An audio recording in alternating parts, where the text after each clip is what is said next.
Fatih Sultan Mehmet, karadan 50.000 kişilik bir ordu hazırlattı.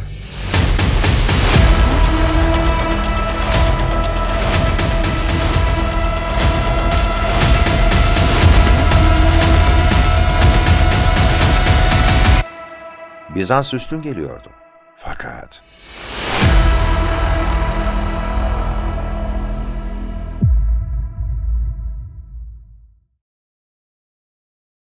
İstanbul mutlaka fethedilecektir. Onu fetheden komutan ne güzel komutan. O ordu ne güzel ordudur. Hazreti Peygamber Aleyhisselatü Vesselam'ın şu hadisini işiten tüm Müslümanlar, bu övgüye nail olabilmek için yüzyıllar boyunca Konstantiniye'yi fethetmek amacıyla ordular toplamış ve seferler düzenlemişlerdir.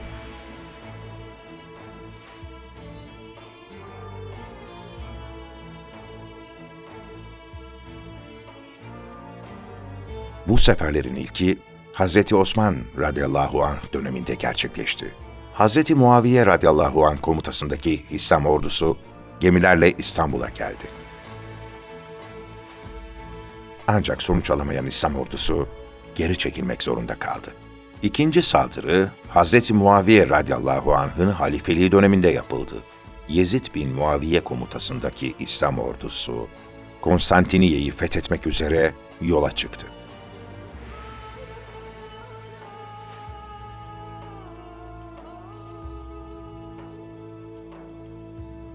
Kuşatma denizden ve karadan gerçekleştirildi. Ancak bu çarpışmalarda birçok sahabe ve İslam mücahidi, Eba Eyyub el-Ensari de dahil olmak üzere şehit düştüler. Yine de fetih mümkün olmadı.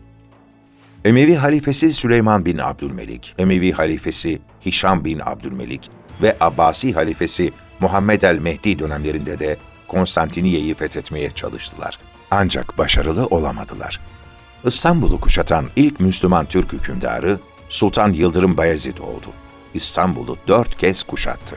Son kuşatmada İstanbul az kalsın düşmek üzereyken Timur'un Anadolu'ya girmesi nedeniyle kuşatmayı kaldırmak zorunda kaldı ve fetih yine gerçekleşmedi.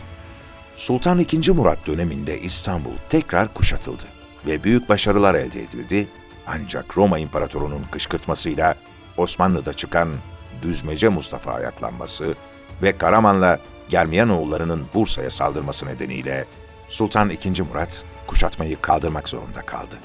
Daha sonra Sultan II. Murat İstanbul'un fethi için yeniden hazırlıklar yaptı ve oğlu Sultan II. Mehmet'e yazdığı vasiyetnamede İstanbul'un muhakkak fethedilmesini tavsiye etti.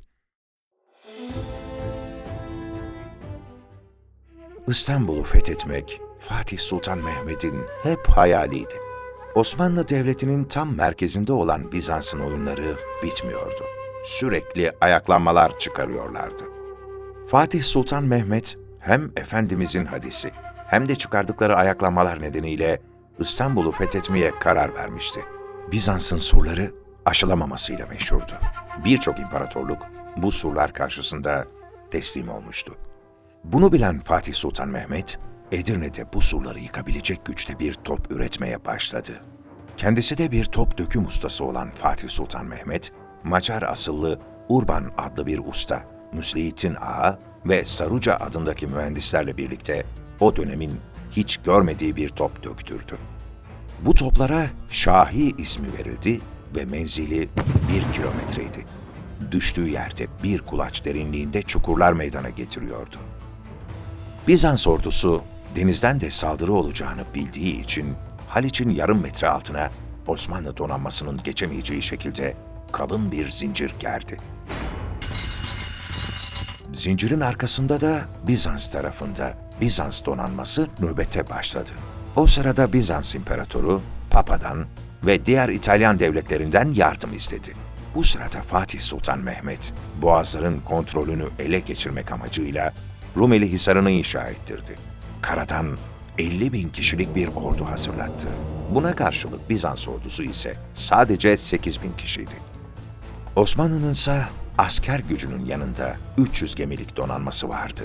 İstanbul'un fethi için özel olarak yaptırılan Şahi topları da orduya destek verecekti.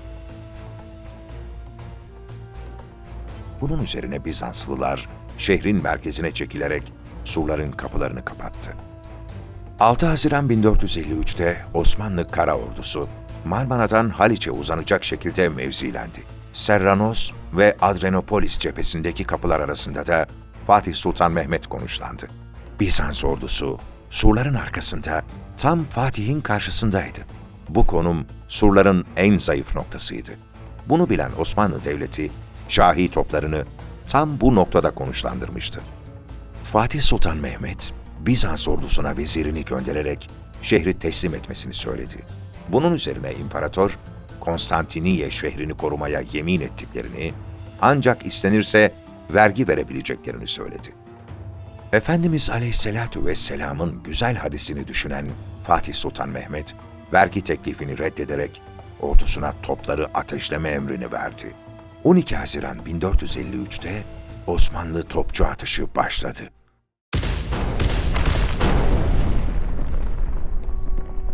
Dönemine göre çok kuvvetli olarak görülen bu toplar oldukça yüksek sesle patlıyor ve savunan Bizanslıların moralini düşürüyordu. Osmanlı topları yaklaşık 2 saatte dolduruluyordu. Bundan dolayı atışlar sık sık yapılamıyordu. Fatih Sultan Mehmet askerlerden topların daha hızlı atış yapmasını istedi. Bizans surları Osmanlı toplarına karşı iyi dayanıyordu. Topçu atışları 18 Nisan gününe kadar devam etti. 18 Nisan günü Osmanlı ordusu gece taarruzu başlattı. Taarruzu desteklemek için Osmanlı okçu kuleleri surlara yaklaştı ve okçular içeri doğru ok atmaya başladı. Fakat Osmanlı Devleti bu taarruzdan sonuç alamadı. Ertesi gün Osmanlı donanmaları saldırıya geçti fakat Haliç önüne çekilen kalın zinciri aşamadıkları için geri çekilmek zorunda kaldılar. Her iki taarruzun da başarısızlığı Osmanlı ordusunda moral bozukluğuna yol açtı. O sırada 20 Nisan'da Morhe Adası'ndan Bizans'a yardım için çıkan filo Bizans'a yaklaşmaktaydı.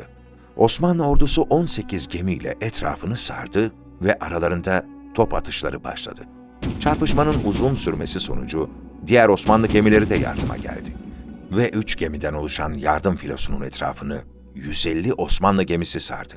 Ancak yardım filosundaki gemi direklerinin Osmanlı gemilerinden yüksek olması ve Osmanlı donanmasındaki erlerin acemiliği sebebiyle üstünlük kurulamadı. Ağır kayıplar verildiğini gören Süleyman Bey, donanmaya geri çekilme emri verdi. Osmanlı ordusu resmen yenilmişti. Filo limana ulaşarak yardımını Bizans'a ulaştırabilmişti. Şehre yapılan hücumların başarısızlığından ötürü Fatih Sultan Mehmet, Haliç'e girilmeden bu savaşın kazanılamayacağını anladı. İlk olarak Galata ile Konstantinopolis surları arasında bir köprü kurulmasını emretti. Fakat bu köprünün Haliç'teki Bizans gemilerine karşı savunmasız kalacağını düşündü ve bunun üzerine günümüzde Beşiktaşlı olaylarında bulunan Galata Kulesi'nin arkasından gemilerin karada yürütülerek Haliç'e inmesini istedi. Gemilerin yürütülme mesafesi 2 ile 4 kilometre arasındaydı. Gemiler yürütülmeden önce sonradan getirilen toplar Haliç'teki Bizans donanmasını topa tuttu. Bununla beraber dikkat dağıtmak için karadan da top atışı başlatıldı ve surlarda büyük bir gedik açıldı. Surlarda açılan bu gediği kapatmak için şehirde bulunan Bizanslılar sabaha kadar çalıştılar. Sabah olduğunda 72 Osmanlı gemisi Haliç'e başarıyla indirilmiş ve Haliç'i kapatan zincir etkisiz hale getirilmişti. Surların yıprandığını düşünen Fatih Sultan Mehmet, 6 Mayıs akşamı taarruzu emretti. Fakat bir sonuç alamadı ve büyük kayıplar yaşandı. Bunun sonucunda Kaligarya kapısı top atışlarına tutuldu ve surda kocaman bir gedik açıldı. Gedikten giren Osmanlı ordusu başlarda üstün geldiyse de Bizans'ın güçleri onları püskürtmeyi başardı ve surdaki gedik kapatıldı. Bizans üstün geliyordu. Fakat artık kıtlık baş göstermişti. 16 Mayıs günü yer altından sesler duyan Bizanslılar hayretler içinde kaldı ve hemen ardından Osmanlı lağımcılarının tünel kazdıklarını anladılar. Karşı koymak için onlar da tünel kazmaya başladı. Kısa bir süre sonra 2 tünel birleşince yeraltı savaşları başladı. Osmanlı lağımcılarının açtığı tüneli yıkmak için çıkartılan yangında 2 tünel de çöktü. Fatih, Efendimiz Aleyhisselatü Vesselam'ın övgüsüne nail olabilmek için İstanbul'u fethetmeye kararlıydı. Son bir saldırı planı daha yaptı. 29 Mayıs Salı günü güneş doğmadan Osmanlı ordusu namazlarını adeta son defa kılarmışçasına kıldılar. Sonrasında Mehter takımı hücum marşı çalmaya başladı. Yeniçeriler saldırıya geçti.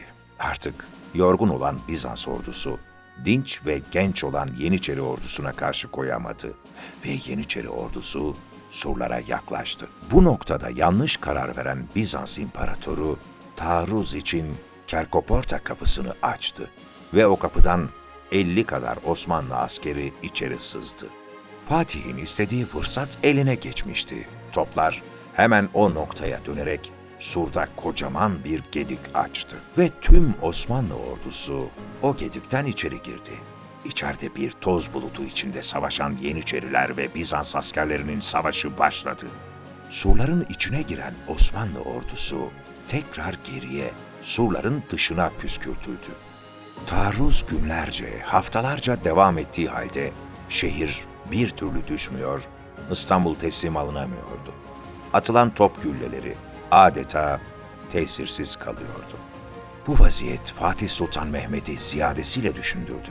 Olup bitenleri, sebepler, tedbirler penceresinden bakarak detaylı bir şekilde inceledi. Analiz üstüne analizler yaptı. Ancak yine de ortada somut bir engel, bir tedbirsizlik, bir planlama eksikliği göremedi. Öngörülen bütün tedbirler tamam ve her şey yolunda görülüyordu. Peki o halde şehir neden düşmüyor? Fetih neden gerçekleşmiyordu? Fatih Sultan Mehmet bu kez işin manevi boyutunu düşündü. Acaba hadisenin manevi tarafında bir eksiklik, bir yanlışlık yahut bir tedbirsizlik mi var diye hocası Akşemseddin Hazretlerine danıştı. Kalp gözü açık ve manevi kemalat sahibi Akşemseddin Hazretleri, engelin Bizans surları içerisinde dua etmekte olan bir veliden kaynaklandığını anladı. O veli, Allah'ın Vedud ismine mazhar olan ve Bizans halkına şefkat edip korunmaları için dua eden Cibali Baba'ydı. Durumun bu şekilde olduğunu keşfeden Akşemseddin, kendisi de Allah'ın Vedud ismine mazhariyetiyle dua etti ve bu engel manevi alemde kaldırıldı. Bu olaydan sonra Osmanlı'nın topları önceki gibi ateşlenmeye devam ediyordu. Fakat manevi engelin kalkmasıyla bu sefer surda oluşan gedik iyice büyümüştü ve Osmanlı ordusu tekrar topyekun o gedikten içeri girmeye hazırlandı. Ulubatlı Hasan adında küçük rütbeli ve pek genç bir subay, yanındaki 30 askerle beraber diğer hücum kollarından evvel davrandı. Padişahın sancağını Topkapı surları üzerine dikti. Aynı anda Bizanslıların yüzlerce koldan attıkları ateş, ok ve taşlarla şehit oldular. Türk bayrağını Topkapı üzerinde gördükten sonra Fatih unvanına hak kazanan Fatih Sultan Mehmet Han, Peygamber sallallahu aleyhi ve sellem Efendimizin övgüsüne mazhar olmanın verdiği sevinçle atından inip secde ederek Allahu Teala'ya hamd eyledi. Bizans artık Osmanlı'nın oldu. Fatih Sultan Mehmet'in fermanıyla sokaklarda halka zarar verilmeyeceği ve güvende oldukları mesajı verildi. Zira Hazreti Peygamber'in sallallahu aleyhi ve sellem övdüğü komutan ve ordu, işte bu komutan ve bu ordudan başkası değildi.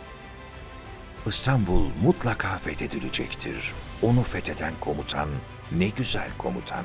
O ordu ne güzel ordudur.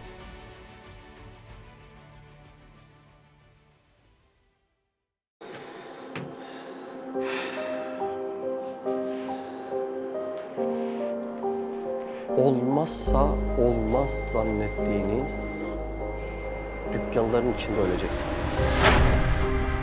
Bu işi bitirmezsem mahcup olurum zannettiğiniz atölyelerin içerisinde son nefesinizi verip gideceksiniz. Gençliğin de gidecek. Aldığın tatlar da gidecek. Heyecanın da gidecek. Tek tek gideceksin. binanın taşları gibi her gün dökülüyorlar. İstesen de istemesen de. Allah aşkına o gün geldiğinde sizi, bizi ne kurtaracak? Bahtına düştüm ya Rab, bahtına düştüm ya Rab, bahtına düştüm ya Rab, bahtına düştüm.